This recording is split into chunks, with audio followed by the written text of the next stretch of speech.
RSS,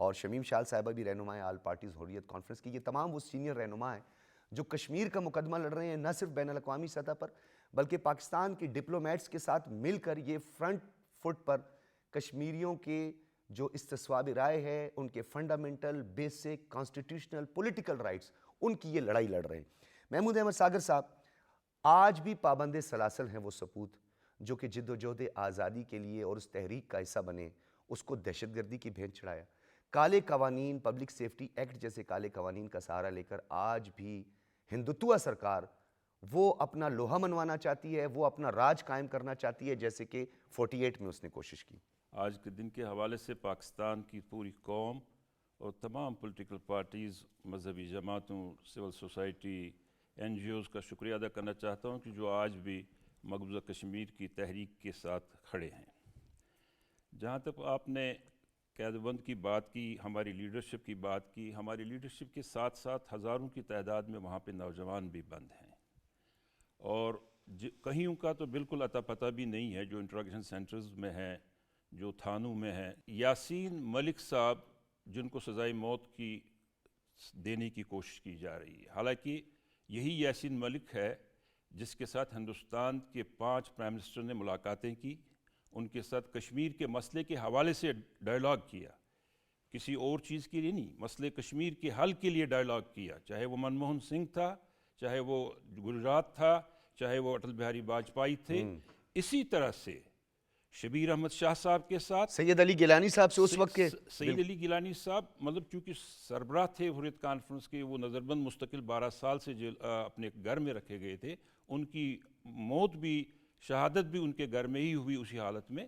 لیکن چونکہ ہم اس وقت جو صورتحال بنی ہوئی وہاں پہ ہے, ان کی بات کر رہے ہیں کہ یاسین ملک صاحب کو کس بنیاد پہ, اگر وہ کل تک ایک پرو پولیٹیکل ڈائیلاگ کے لیے اور ایک کام کر رہا پولیٹیکل تھا, فگر تھے, تو ایک طرف وہ اس کو لیجیٹیمیٹ اسٹرگل کو ایکسیپٹ کر کے انہوں نے ان سے مذاکرات. دیکھیے ہمارا مسئلہ جو ہے, مسئلہ کشمیر 1947 سے ہم نے کشمیریوں نے جو جدوجہد کی ہے وہ پولیٹیکل کی ہے اور اپنے حق کے لیے کی ہے, جس حق کا ہم سے وعدہ اقوام متحدہ میں بھی کیا گیا, بالکل کیا گیا. اور اسی ہندوستان کے پہلے پرائم منسٹر نے سری نگر میں آ کے بھی کشمیریوں سے یہ مخاطب ہو کے کہا کہ ہم آپ کو حق دیں گے. لیکن ہمیں اگر مجبور کیا گیا 88 میں کہ کشمیر کے جوان نے بندوق اٹھائی, وہ بھی اسی اقوام متحدہ کے چارٹر کے مطابق اٹھائی. اس سے پہلے آرم سٹرگل تھی ہماری, میں خود 12 سال وہاں پہ جیل رہ چکا ہوں, شبیر احمد شاہ 39 سال سے جیلوں میں ہے, آسیہ اندرابی صاحبہ پچھلے 8 سال سے مستقل, اس سے پہلے بھی جیلوں میں, قاسم فختو صاحب 35 سالوں سے جیلوں میں ہے. اسی طرح سے نعیم احمد خان صاحب ہیں, مسعد عالم بٹ صاحب موجودہ چیئرمین جو APSC کے, وہ بھی پوری کی پوری قیادت جو ہے ایک پولیٹیکل. اور میں آپ کو بتانا چاہتا تھا, جیسے پہلے میں نے ذکر کیا یاسین صاحب کے پولیٹیکل کیریئر کا, شبیر احمد شاہ کے گھر میں آ کے اٹل بہاری واجپئی نے کہا کندھے پہ ہاتھ رکھ کے, شبیر شاہ ہمارے ساتھ کچے داغوں کا رشتہ رکھو, اسکائنگ دا لمٹ کہا گیا, آپ جو مرضی ہم دینے کے لیے تیار. لیکن کس وجہ سے, کیا یہ دہشت گرد تھے آپ ان سے بات کر رہے تھے, کیا آپ نے ان کو انکار کیا تھا, آپ ایکسیپٹ کر رہے ہیں, آپ نے ہمیشہ مسئلہ کشمیر کو. لیکن اب چونکہ حالات بدل گئے ہیں, اس وقت کے حالات میں, جیسے آپ نے اپنے ابتدائی کلمات میں بھی بات کی, مئی کے مہینے نے حالات پھر بدل دیے, مارکہ حق کے بعد. مارکہ حق کے بعد جو حالات بدل گئے. لیکن اب اس میں جہاں ہم آج کے دن کے حوالے سے مقبوضہ جموں کشمیر کے حوالے سے یکجہتی کا دن منا رہے ہیں, لیکن ہماری اس مارکہ حق کے بعد کشمیر کے حوالے سے ذمہ داریاں بھی بڑھ گئی ہیں. ہمیں اس فائدے کو جو ہمیں اللہ تعالیٰ نے پرووائڈ کیا ہے, ہمیں ایک فتح نصیب ہوئی ہے, اس فتح کو مزید اینڈ تک پہنچانے کے لیے اس مطلب بنیادی اس مسئلے کو آپ دیکھیں نا, دنیا نے کس بات پہ اس کو کیا کہ یہ کشمیر کے مسئلے پہ جنگ ہوئی تھی. بالکل ایٹمی جنگ روکی. ٹرمپ کہتا ہے جی میں نے جنگ روکی, نہیں تو ایک بڑا مسخر ہوتا, دنیا ایک تباہی کی دہانے پہ جاتا. لیکن ابھی تک مسئلے کشمیر کے حوالے سے کوئی مزید پیش رفت نہیں ہوئی. اچھا, یہ جو آپ نے بات کی ہے نا, اس میں آپ نے 2 بڑے اہم نکات اٹھائے ہیں ساگر صاحب. الطاف حسین وانی صاحب, آپ کی طرف آؤں گا کہ یہ جو ایکسیپٹیبلٹی تھی ان پولیٹیکل فگرز کے ساتھ, اس پولیٹیکل اور جد و جہد آزادی کی جو تحریک ہے, جب ان کے رہنماؤں کو بٹھا کر نیگوسیشن یا ٹیبل ٹاک کی جاتی ہے, تو پھر تو جو ٹیررزم کا انہوں نے سو کالڈ جو ان پہ چھاپ لگائی ہوئی تھی, وہ تو ویسے ختم ہو جاتی ہے. دوسرا یہ بتائیں سر کہ جو پاکستان کی کوششیں ہیں، سیاسی ہیں، سفارتی ہیں، پاکستان نے ایگریسو ٹون بھی اس حوالے سے استعمال کیے. آج کا دن کو کہ ایک تقاریب تک، یوم یکجہتی تک تو بالکل ہمارے ایک ایموشنل اٹیچمنٹ ہے، جذبات ہیں. ہم آج کس نیج پہ کھڑے ہیں؟ ہم نے کتنا مزید کام کرنا ہے اس پہ؟ دیکھیے، پہلی بات کہ ہندوستانی سرکار یا ہندوستان کے وزرائے اعظم کوئی احسان ہماری قیادت پر نہیں کر رہے تھے کہ ان سے مذاکرات کر رہے تھے، کیونکہ ہماری قیادت کو یا کشمیری عوام کو اقوام متحدہ نے ایک پارٹی کشمیر ڈسپیوٹ کا بنایا ہے. اور دوسری بات ہے، یہ ہمارے بنیادی حقوق کا مسئلہ ہے. جس طرح ہندوستان نے آزادی حاصل کی، پاکستان نے آزادی حاصل کی، اسی طرح کے حقوق کشمیریوں کو بھی حاصل ہیں. اور ہماری لیڈرشپ ان سینٹیمنٹس کو ریپریزنٹ کرتی تھی، اور اس لیے ہندوستان کو عالمی دباؤ اس وقت تھا. ہماری قیادت کے ساتھ بات چیت کرنے کے لیے نہ صرف آمادگی ظاہر کرتا تھا بلکہ بات چیت کر بھی چکا تھا اور کئی راؤنڈز آف بات چیت کیے. اب وہ کیسے دہشت گرد بنے؟ انفارچونیٹلی ہندوستان میں دہشت گردوں کی سرکار آئی. اگر آپ اس طرح دیکھ لیں کہ ہندوستان میں ایک ایسے دہشت گرد کی سرکار آئی جو خود ایک ڈکلیئر دہشت گرد تھا، جس کو امریکہ، جس کو برطانیہ، جس کو کسی دنیا کے کسی ملک نے ویزا نہیں دیا تھا، وہ دہشت گرد بچر آف گجرات کے نام سے، جس کو انسانی حقوق کی عالمی تنظیموں نے بچر آف گجرات کا نام دیا، وہ شخص ہندوستان کا وزیر اعظم بنا. اور اس کے ساتھ جو ٹیم تھی وہ ساری ٹیم وہ ہے جو گجرات مسکر میں اس کی معاون تھی، جو اور اس میں بہت سارے ایسے لوگ تھے جو بابری مسجد کو منہدم کرنے میں معاون تھے اور پیش تھے. ان میں سے بہت سارے وہ لوگ تھے جو ہندوستان کے مسلمانوں کو ہندوستان سے نکال کر یا تو ان کو گھر واپسی کا پروگرام انہوں نے شروع کر دیا تھا کہ واپس آپ ہندو بن جائیں یا پھر ہندوستان سے نکل جائیں، کوئی راستہ آپ کا نہیں ہے. تو ایسی سرکار، ایسے لوگ جب اختیار میں آ جائیں تو وہ وہی کام کرتے ہیں جو ان کا ماضی بتاتا ہے. الطاف صاحب، آپ کو نہیں لگتا یہ ایگزسٹ کرتے تھے؟ پہلے بھی ایگزسٹ کرتے تھے جب کشمیریوں کی اجتماعی قبریں دریافت ہوئی، جب ہندو مسلمان، وہ ہندوستان کی فوج تھی، وہ ہندوستان کی فوجی جو ان کا ملٹری آپریشن ایک تھا نا، ملٹری آپریشن ایک طرح کا، وہ تو جاری تھا. وہ کشمیر کے اندر ملٹری آپریشن ہندوستان کا کبھی ختم نہیں ہوا.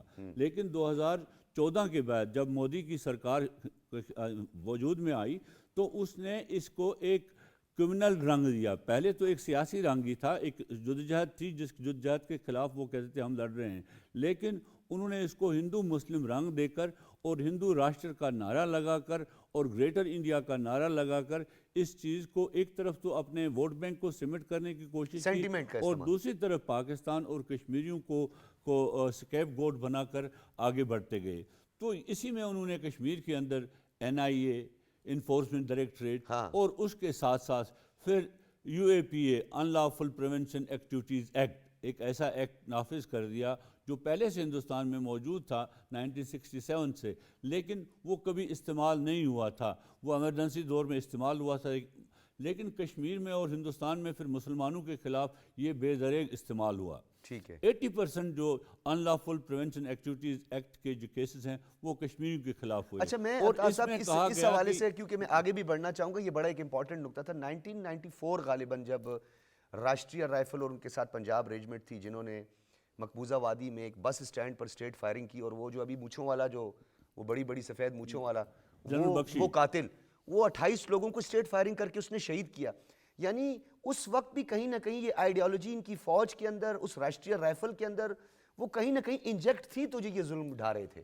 ظاہر سی بات ہے، دیکھیں ہندوستان کی فوج کے اندر وہ ایلیمنٹ تو موجود تھا. جی ڈی بخشی اس کی ایک جیتی جاگتی علامت آپ کے سامنے ہے. جنرل جی ڈی بخشی جو ہے وہ ایک جیتی جاگتی علامت سامنے ہے، جس نے کپوارہ کے اندر کپوارہ کا مسئلہ 27 جنوری کو 1994 میں انہوں نے کپوارہ میں یہ مسکر کیا، اور جی ڈی بخشی as that time perhaps he was major at that time، جس کی کمانڈ میں یہ سب کچھ اس وقت ہوا. تو یہ ایلیمنٹ تو موجود تھا ہندوستان کے اندر.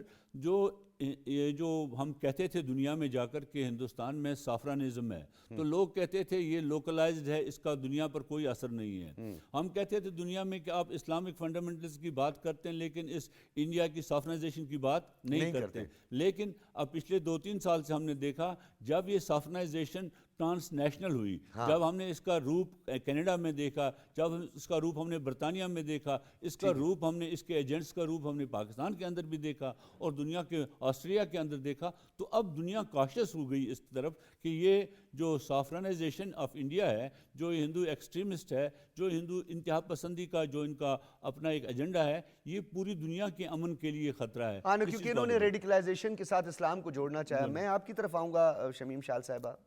برہان وانی کے بعد تو ہم نے یہ دیکھا کہ نوجوانوں کی تحریک کے ساتھ ساتھ خواتین کی ایک بہت بڑی تعداد جو کالجز کی، یونیورسٹیز کی طلباء تھی، وہ سڑکوں پر نکل آئی، وہ اس جد و جہد آزادی کا حصہ بن گئی.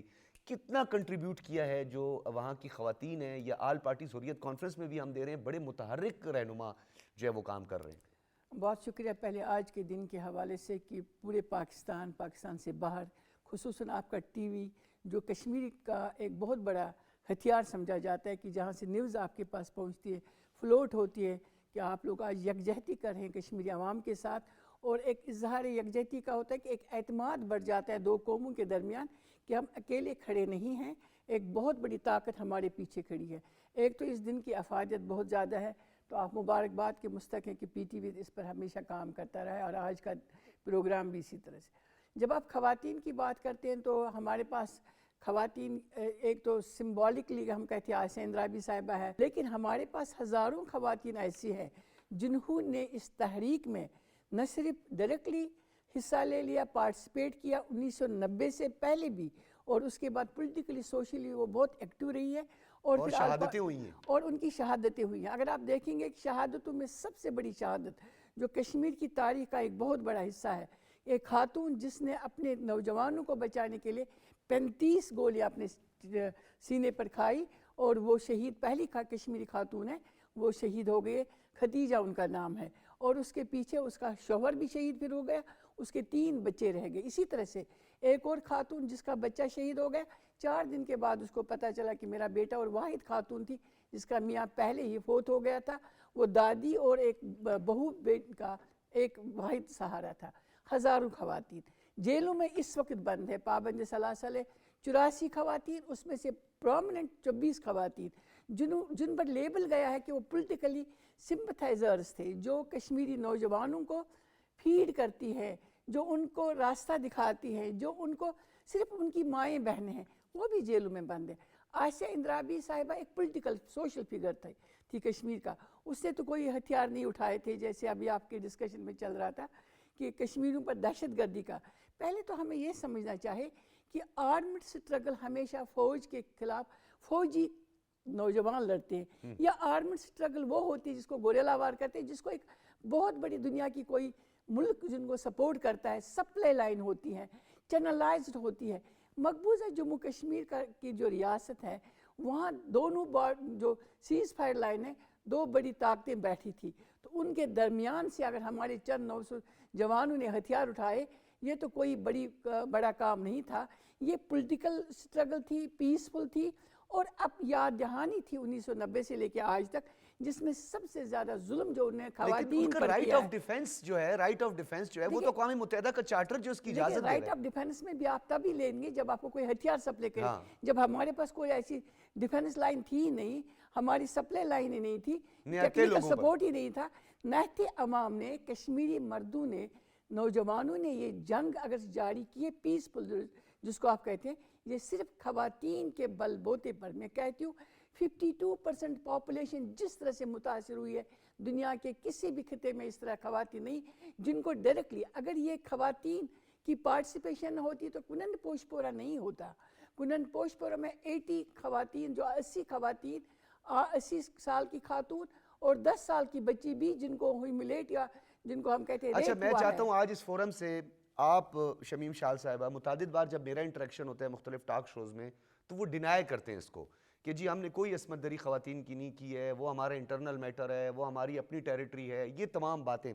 تو یہ کونن پوشپورہ جو ہے، اس کے واقعے کے ساتھ ذرا تاریخ پر ذرا تھوڑا روشنی ڈالیں، کس طرح خواتین کی عصمت دری کی گئی اور بدترین پامالیاں کی گئی ہیں انسانی حقوق کی. کونن پوشپورہ اسی لیے واقع ہوا ہے کہ لوگ پیسفلی جب ڈیمانسٹریٹ کر رہے تھے، اور وہ انہوں نے نعرہ دیا تھا مظفر آباد چلو، تاکہ جو سیز فائر لائن ہے اس کو توڑ دیں. تو اس راستے کو روکنے کے لیے سب سے جو کمزور ایلیمنٹ ہے سوسائٹی کا، وہ خاتون ہوتی ہے، اور وار آف ویپن کے طور پر اس کو انڈیا نے یوز کیا ہے. اگر یہ نہیں ہوتا تو 1991 کے بعد جو پہلا ڈیلیگیشن ہندوستان کا ایک سیشن جج تھے اور نہیں 2 ججز تھے، بامبے ہائی کورٹ کا تھا اور دہلی کا، اس کو انیشیٹو گروپ آف کشمیر کہا جاتا ہے. انہوں نے ایک پمفلٹ لکھا ہے کہ ہندوستان کی جمہوریت پر جو سب سے بڑا کالک ملی ہے وہ ہندوستان کی افواج نے کنن پوشپورا میں ملی ہے. اور اس وقت کے جو پرائم منسٹر تھے چندر شیکھر، انہوں نے کہا ہے ڈارکسٹ ڈے کہ ہم نے یہ جو یہاں پر کیا ہے یہ نہیں ہونا چاہیے تھا. خواتین کی ڈاکیومنٹریز آئی ہے، خواتین کی ڈاکیومنٹریز لوگوں نے اس کو ایکسیپٹ کیا ہے، لیکن پنشمنٹ اس لیے نہیں ملی ہے جس لیے ڈینائی کیا جاتا ہے کہ ان کو امپیورٹی حاصل تھی. بھارت نے پہلے سے ایک سب بندی کی ہے، یاد رکھیے گا. جو سب بندی یہ تھی کہ جب ریپریشن ہوگا اس کو باہر کی دنیا میں نہیں لایا جائے گا. اگر اس پر کوئی انویسٹیگیشن ہو گئی تو کورٹ آف جسٹس میں نہیں جائیں گے کیونکہ امپیونٹی دی گئی ہے. تو یہ دنیا کی واحد ریاست ہے جنہوں نے ظلم بھی کیا، اس کو چھپایا بھی. اور ڈاکیومنٹس جو ہے، اس کی سب سے بڑی ڈاکیومنٹری آپ کے پاس ہے ڈو یو ریممبر کنن پوشپورا، جس کو اب کشمیر میں بین کیا جا رہا ہے اور وہ کشمیر میں کتابیں چھپی ہوئی ہیں، اس پہ دستاویزات چھپی ہے اور ایکسیپٹ کیا ہے. اس وقت کے جو وہاں پر تھے ایس ایچ او، اس وقت کے جو وہاں پر چیف جسٹس تھے کشمیر کے، اس وقت کے وہاں پر جو تحصیلدار تھے، نائب تحصیلدار تھے، جنہوں نے ایک ایک چیز کو ایکسیپٹ کیا. ہاں جی یہ ہو گیا 7 دن تک ہم نے اس کے خلاف. اچھا، یہ میں آپ نے جو بات کی ہے شمیم شاہ صاحبہ، میں اس کو آگے بڑھاتا ہوں. ساگر صاحب، یہ بڑا ایک امپورٹنٹ نقطہ ہے. ایک تو آپ کو پتہ ہے دنیا میں اگر ہم ریپس سٹی کا نام لیں تو پھر وہ نیو دہلی آ جاتا ہے. اس کے اندر متعدد واقعات، وہ ایک چلتی ہوئی بس میں ایک جو مہیلا، یہ لوگ اس کو کہتے ہیں خاتون، اس کے ساتھ جو بربریت کا مظاہرہ کیا گیا، اس وقت کچھ قانون اس لیے حرکت میں آیا کہ وہ پوری دنیا میں انٹرنیشنلائزڈ ہو گئی، وہ چیز ایکسپوز ہو گئی وہ چیز، تو ان کو کچھ سزائیں بھی ہوئی لوگوں کو. لیکن اتنا استثنا دیا ہوا ہے وہاں پر اس قاتل افواج کو کہ وہ دندناتے پھرتے ہیں، جو مرضی کریں. یہ کوئی مائنڈ سیٹ ہے یہ جو ان کا، یہ ان کی ایک آئیڈیالوجی بھی ہے، کیونکہ ایک تو بلی چڑھانا ہے، ان کی آئیڈیالوجی ہے کہ مسلمانوں کا خون بہاؤ، گلے کاٹو. یہ جو عصمت دری ہے، یہ بھی کوئی مائنڈ سیٹ ہے سر؟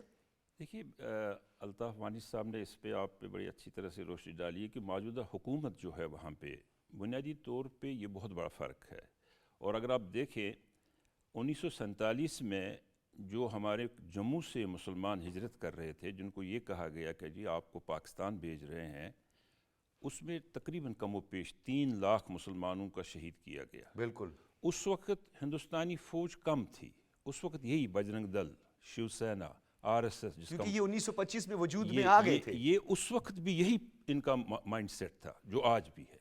اس میں جو جیسے باجی نے کہا آپ کو کہ یہ وار ویپن کے طور پہ استعمال کیا جا رہا ہے، ایک ہتھیار کے طور پہ استعمال کیا جا رہا ہے کہ خواتین کے ساتھ زیادتی کی جائے. دیکھیے، ہماری تحریک میں اور دنیا کی تمام تحریکوں میں سب سے زیادہ جو متاثر ہوتی ہے وہ ماں ہوتی ہے. اس کا بیٹا شہید ہوا وہ متاثر ہوگی، اس کا خاوند شہید ہوگا وہ متاثر ہوگی، اس کا بھائی شہید ہوگا وہ متاثر ہوگی، اس کی بیٹی کے ساتھ زیادتی ہوئی تو وہ متاثر ہوگی. سر جنگی کچھ اصول بھی ہیں بین الاقوامی جس میں خواتین اور بچوں کو استثناء ہوتا ہے. لیکن حضرت آپ یہ بھی دیکھیں نا، اصول بنانے والا جو ہے نا اس کے پاس طاقت ہی نہیں ہے نا.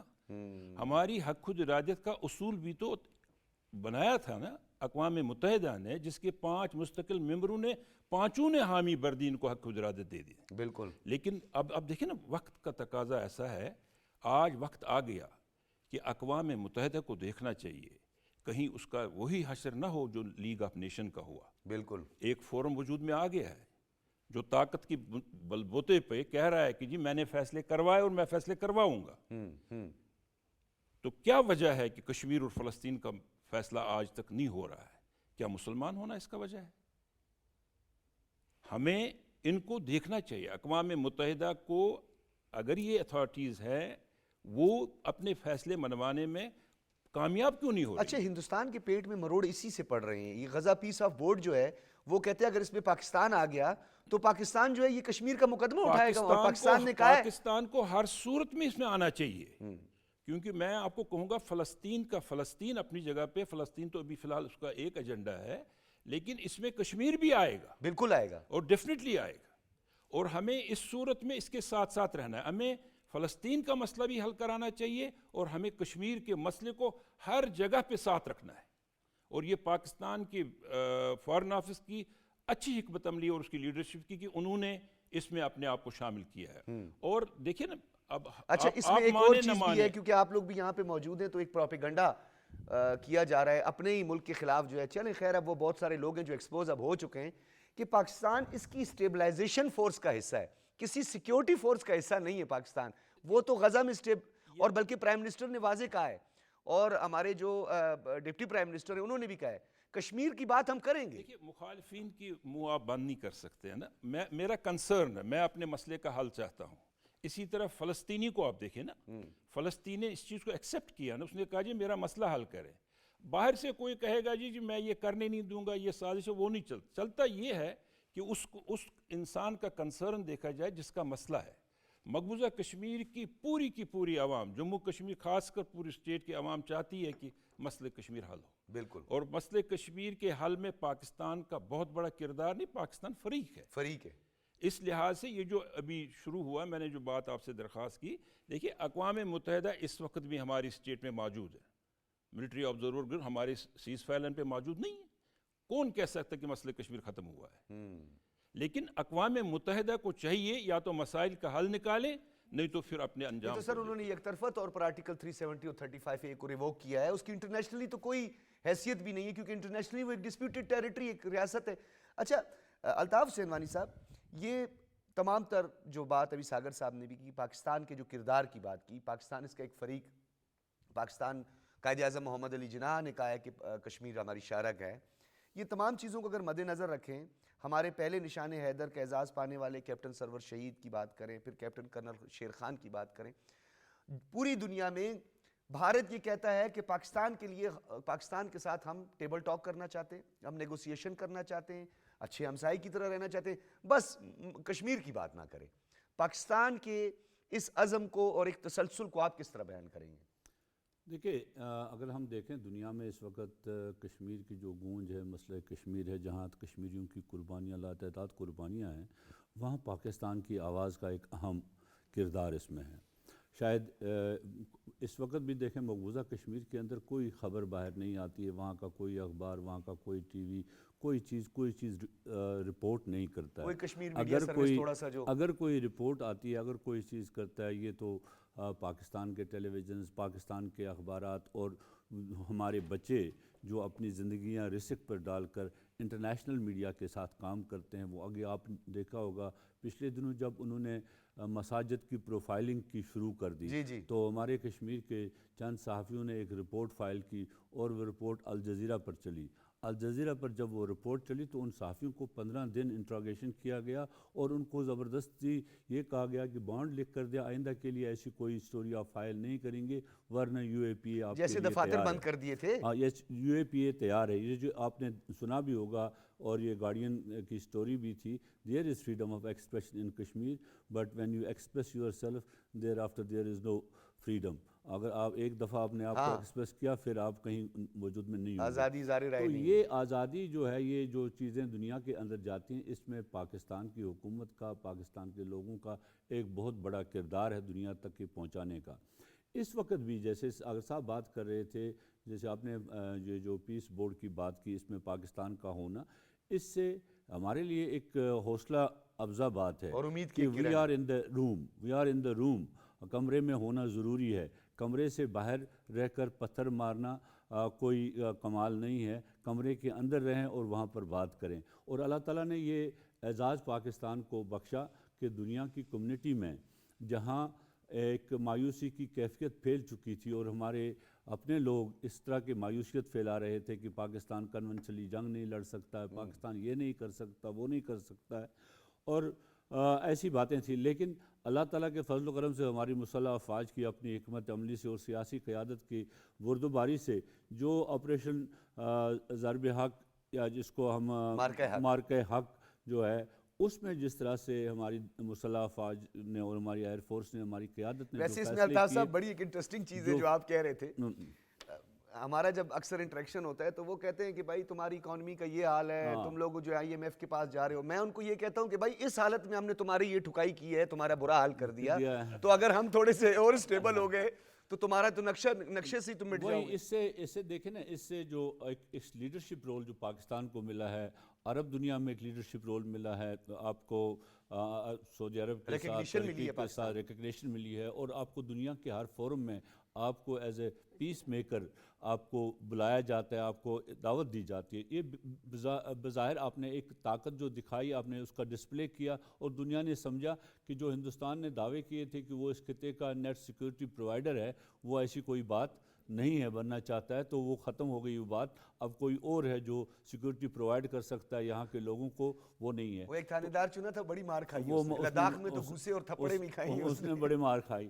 تو اس سے یہ اس میں یہ سمجھتا ہوں کہ اس وقت بھی پاکستان کی قیادت جس طرح سے کشمیر پر بات کرتی ہے صاف اور واضح الفاظ میں، جس طرح پرائم منسٹر نے، جس طرح سے فوج کے سربراہ نے، ڈپٹی پرائم منسٹر نے جو باتیں کی ہیں، وہ بڑی حوصلہ افزا باتیں ہیں ہمارے لیے، خاص کر جب ہندوستان ہمیں کہتا ہے پاکستان کچھ نہیں کر پائے گا، اور جب یہاں سے یہ غرضدار آواز آتی ہے تو اس سے خاص ایک حوصلہ بڑھ جاتا ہے، اس دنیا کی تیسری بڑی فوج کے خلاف لڑنے کا، کشمیریوں کا اس کے ظلم کو سہنے کا ایک حوصلہ بڑھ جاتا ہے۔ تو اس میں پاکستان کی جو اکیڈمیاں ہیں، یہاں کے نوجوان ہیں، ان سے یہ درخواست آج کے دن کے حوالے سے کروں گا۔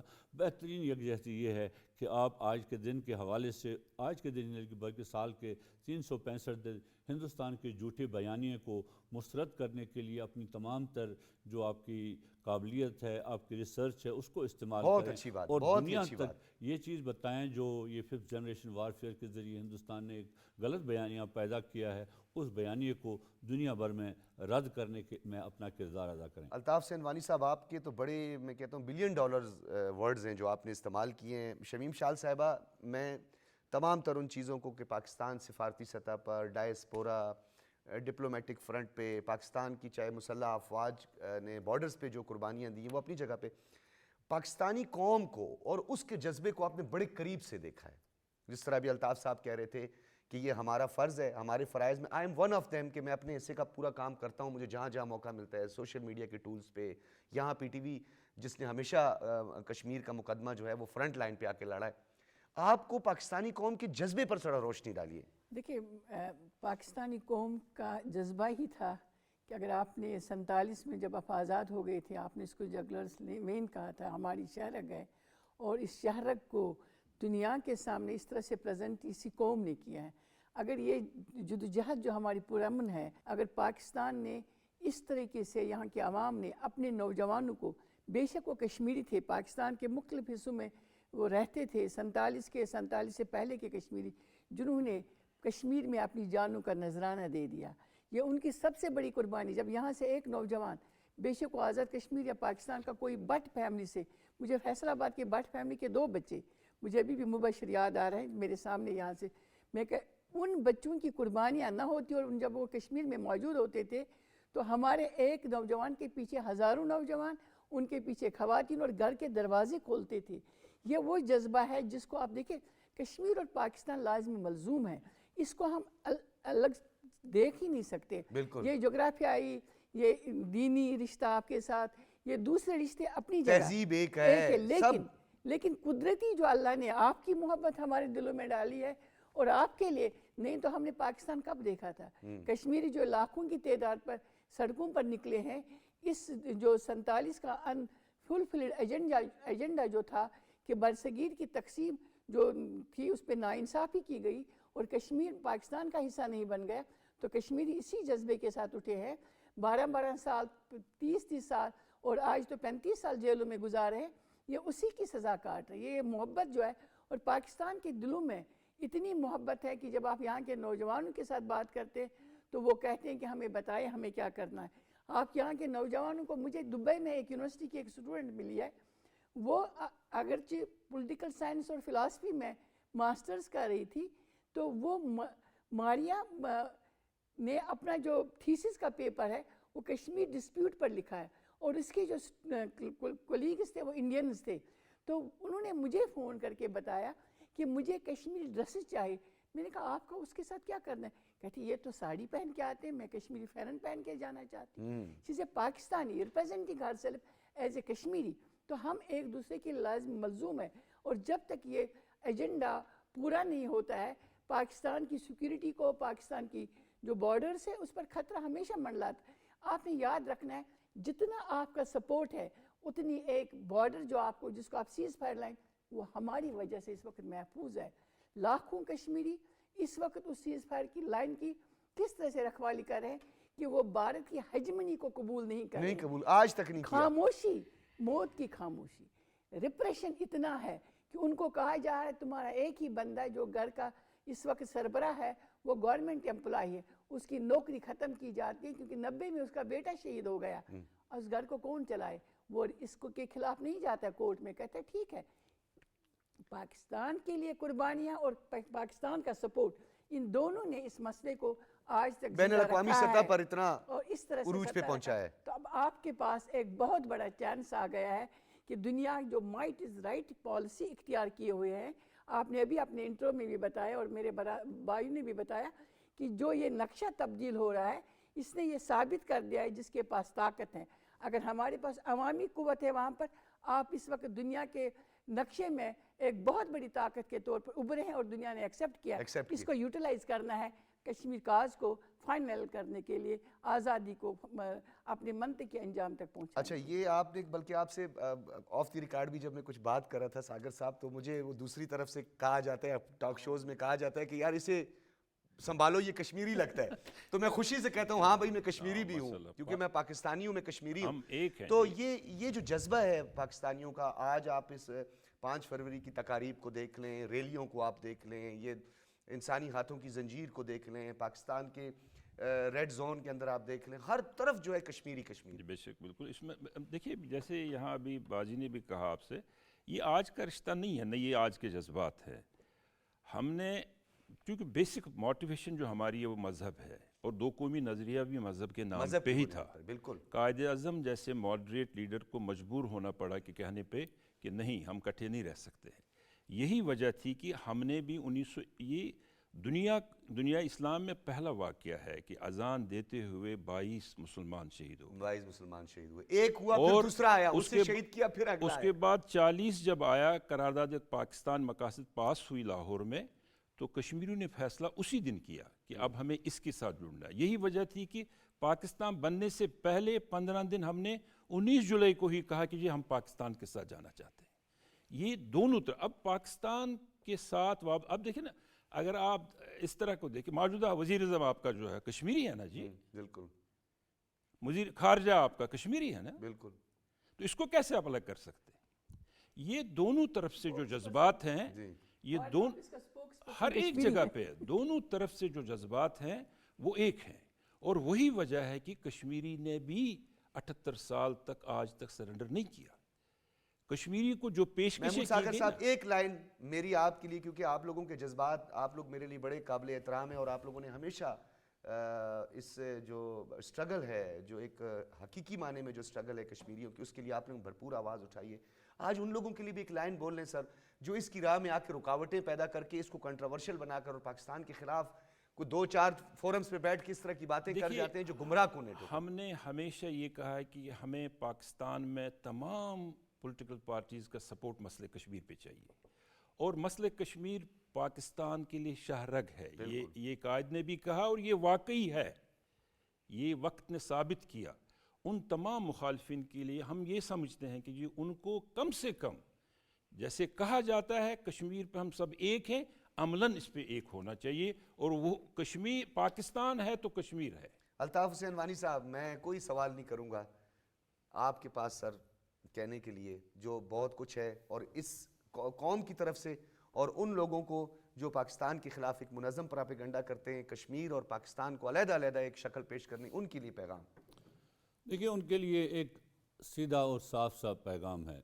ان کشمیریوں کے لیے جو اس چیز میں کوئی راستہ رکاوٹ اٹکانے کی کوشش کرتے ہیں یا کسی ایسے پروپیگنڈے میں ہیں، انہیں ہندوستان کا اصلی چہرہ نظر آیا.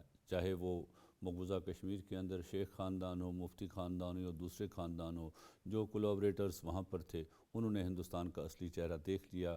19 حالانکہ پہلے بھی دیکھا تھا، لیکن 2019 کے بعد کھل کر وہ دیکھ لیا انہوں نے.